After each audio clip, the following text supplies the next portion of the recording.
Praise the Lord. நான் Deborah. இயேசுவை மறுவாழ்வுல இருந்து ஏசப்பா இன்னைக்கு நம்மளை பார்த்து என்ன பேச போறாருன்னா, ஏசாயா 41 9 நீ என் தாசன், நான் உன்னை தெரிந்து கொண்டேன், நான் உன்னை வெறுத்து விடவில்லை என்று சொன்னேன். ஆமேன். இந்த வசனத்தை நம்ம எப்படி பெற்றுக்கொள்ளணும்னா, ஒரு சின்ன ஸ்டோரி மூலமா உங்களுக்கு சொல்லிடுறேன். என்னன்னா, ஒரு ஜாப் வேலை ஸ்டார்ட் பண்ணோம் அப்படின்னா மேனேஜர் மட்டும் அந்த வேலையை ஸ்டார்ட் பண்ணி டெவலப் பண்ணி பெருசு பண்ண முடியாது.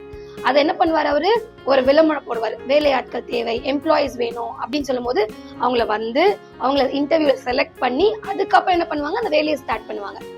இதை நம்மளோட டே டு டே லைஃப்ல இந்த வசனத்து மூலமா நம்ம என்ன பார்க்கணும் அப்படின்னா, கர்த்தருடைய வேலையை, கர்த்தர் சொல்லியிருக்க இந்த சுவிசேஷத்தை எல்லாம் நம்மளும் அநேகருக்கு சொல்லணும். கர்த்தரோட ராஜ்யத்தை கட்டணும். ஐயோ, என்ன போய் எப்படி செலக்ட் பண்ணுவாங்க, நான் அதுக்கு தகுதி இல்லைன்னு நினைக்கலாம். ஆனா கர்த்தர் நம்மள ஆல்ரெடி என்ன பண்றாருன்னா தெரிந்து கொண்டாரு. நம்மள வெறுத்து விட மாட்டாரு. இது குறித்து சின்ன ஜெபம் பண்ணிக்கலாமா? நன்றி தகப்பனே, நேற்றும் இன்றும் என்றும் மாறாதவரே, எங்களை ஆல்ரெடி நீங்க சூஸ் பண்ணிட்டீங்க. எங்களை நீங்க ரிஜெக்ட் பண்ண மாட்டீங்க. உங்க வேலைக்கு எங்களை நம்பி அப்பா இந்த வேலையை கொடுத்திருக்கீங்க. நாங்க உங்களுக்கு ஒப்பு கொடுக்கிறோம். நீங்க அப்படியாக எங்களுக்கு செய்வீர் என்பதை விசுவாசிக்கிறோம். இயேசுவின் நாமத்தில் பிதாவே, ஆமென்.